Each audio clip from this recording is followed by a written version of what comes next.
Today we wanted to take a gear. We wanted to put it in the hydroblast. Hey guys, we're back after dry blasting this gear. It has removed all the grime off of this. It's going to be able to be recoated now if that's something that is desired. Hey guys, Nikki back with Vapor Honing Technologies. So we have our gear. We removed the grease and the grime with the hydroblast, the parts washer at 1500 PSI. We then took it to the dry blast cabinet. We used aluminum oxide to get it down to the bare metal. Now what I'd like to do is restore this part. I'm gonna use a wet blast, the VH800FL. We're gonna use the glass bead, and I would love to show you how we're gonna make this part look brand new. Please stay tuned.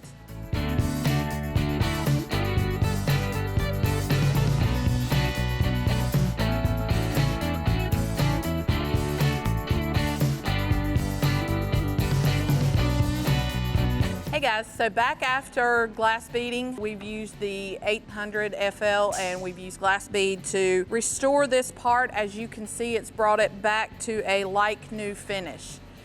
This is how Vapor Honing Technologies can help you. Do you need dry blast? Do you need parts washers? Do you need wet blasting? We're able to help you bring your parts through every stage of your application. Give us a call with any questions. Let us know how we can help you. Our number is 828-202-5563. Thank you so much.